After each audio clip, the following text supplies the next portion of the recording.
In this video, we're going to take a look at the derivative of sine and cosine. So we're going to start out by investigating their graphs and looking at the slope of their graphs. All right, so here is sine.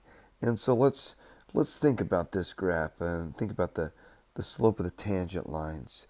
We've got some special points like pi over 2.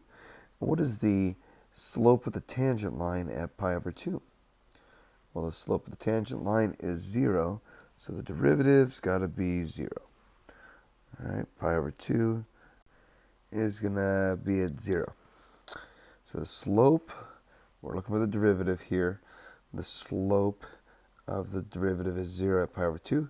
At 3 pi over 2, the slope is also 0, so our derivative is 0. And let's see, how about in between? What's the slope over here at 1? Actually 0. So the slope when x is 0, well, you see that line right there? So let's draw a tangent line right here. It's going to go right up through here, right up through there. Well, that's about a 45-degree angle there, right? So we've got a 45-degree angle on that tangent line. So that means we got a slope of 1. Looks like about a slope of 1, and it actually is. So we got a slope of 1. What about at pi? So right here. So what is the slope of the tangent line, or you can think of it as the slope of the curve right at that x value of pi? Well, that's kind of going down at just about a 45-degree angle. Okay, so its slope's coming down, pointing down, and then notice it's going to flatten back out there. So we got a slope of negative 1 at pi. If we continue at 2 pi, we're going back up. So at 2 pi, we're back up at 1. And we're starting to see an interesting pattern here. So let's go a little bit further. On the left side, we have at pi over 2, what's the slope of the tangent line? The tangent line is flat. So at negative pi over 2, it's 0. At negative pi, what's the slope of the tangent line here? Well, that's negative 1. And then at negative 3 pi over 2, slope is 0.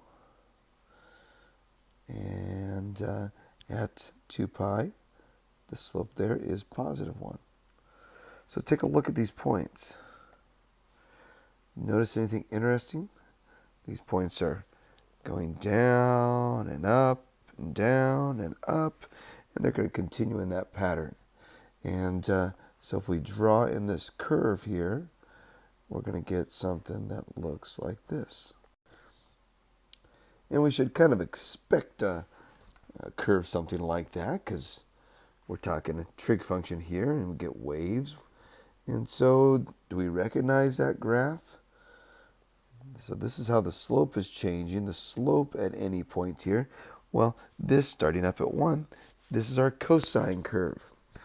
And so we can see that the derivative of sine is cosine by looking at the graph, cosine of x.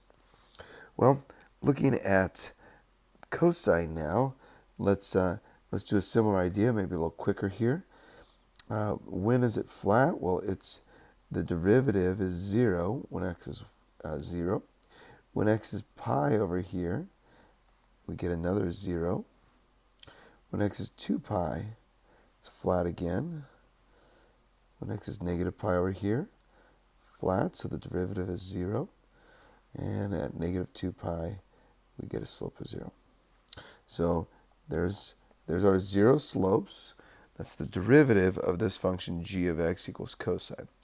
So cosine has a 0 tangent at those points. Then at negative pi over 2, we're at positive 1. At positive pi over 2, we're going down. So at positive pi over 2, we're down at negative 1. At 3 pi over 2, we're going up at 45. So we're up at 1. And we continue that pattern, and we see another curve.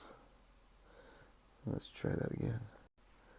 Something like that. Do we recognize that curve? Well, derivative of sine was cosine, so is this, what is this, sine? No, it's not sine, because remember, sine goes up. This graph up here, this is sine. So this is going down, but it is going through 0, 0. So it is related to sine. This is going to be negative sine of x. So there we have we've discovered our derivatives. Derivative of sine is cosine. Derivative of cosine is negative sine. So we're going to do a quick look at the limit definition and see what happens there. So using the formal definition, this is how we can prove that it is what we think it is. Derivative of sine is hopefully cosine here. So we've got the limit as h goes to 0 of f of x plus h here. And then we got minus f of x all over h. So we have this function when we have the sine of two angles. We learned in a pre-calculus class that we can rewrite this using one of our trig functions, our trig identities. And that is, it's our two angles. We got our limit first of all. And so we have the sine of the first times cosine of the second minus, plus, because we're using the same plus sign as this. The sign is the same. So plus sine of the second, sine of h, cosine of the first. All right? And then copying the rest, we got minus sine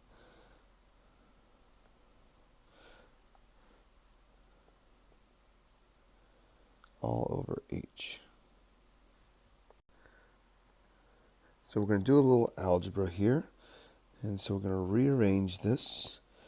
And so let's rearrange it like this.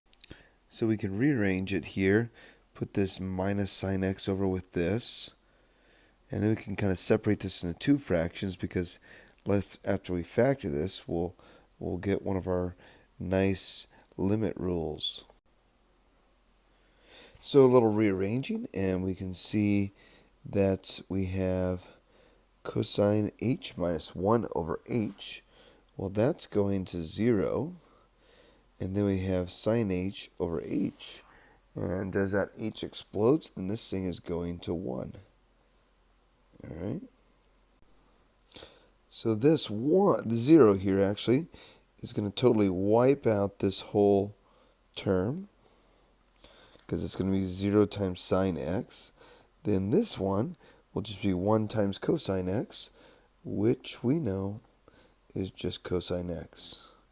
So 1 times cosine x, we're taking the limit now, and that is cosine x. Okay? And that's what we were expecting. Now if we do the same thing to cosine, let's see if we can get a little more room here. So the limit definition of cosine, or the formal definition, looks about like this as h goes to 0. And we can use our trig identity again, or a little different one. And so we can rewrite that limit of x plus h. Again, the limit is h is going to 0. We can still figure that out. And if you remember from the trig identities, we have cosine cosine plus sine sine. Remember that when we have a compound angle, if we're adding, then this will be opposite. So actually this should be a minus. All right, and then so we have that. That's just the cosine of x plus h, then minus cosine of h. All right, so we have our trig identity. Cosine cosine minus sine sine. Remember that this is a difference. So the question is, what happens when h goes to 0? Well, let's do a little rearranging like we did before. Let's put these cosines together. So our limit is h goes to 0. I'm going to put our cosines together, and then I'm going to actually factor one out. So there's cosine of h, and both of them are x. And then we've got cosine of h minus 1. So if we put these two together and factor them, that's what we get. And then we have minus sine u sine h. Okay. And let's take this h here and we divide everything by that. All right, so let's see what's going on there. So if we divide this whole thing by h, then we have 1 minus h, or in this case cosine h minus 1, all over h. And so this is going to go to 0, right? So, okay, so this is going to be 0 minus, and then we have sine u sine h over h, because remember this h divides everything here. Okay, and so we know that this right here goes to 1, right? So that's going to go to 1, and this just is sine of, actually that's sine of x. So that leaves us with the sine of x. All right, so we started with the derivative of cosine, and we ended up with sine, but it's going to be opposite. All right, so there you have your derivative of sine and cosine. Derivative of sine is cosine, derivative of cosine is negative sine. So let's try a couple quick examples here. So derivative of the first part here, well, we've got the 5 just going to come along for the ride. Derivative of the sine is cosine. Now next one, we already have its negative. We know the derivative of cosine is negative sine, so this is going to become a positive. And we have 2 cosine x. Nope, sorry. Derivative of cosine is negative sine. All right. So there you have it. How about this one? We've got some power rule. So it's going to be 15t to the 4th. And then we've got 2 cosine. So that's going to be minus 2 sine of t. There you have it. All right. So now we can take the derivatives of trig functions. Derivative of sine is cosine. And derivative of cosine is negative sine. Don't forget that, negative.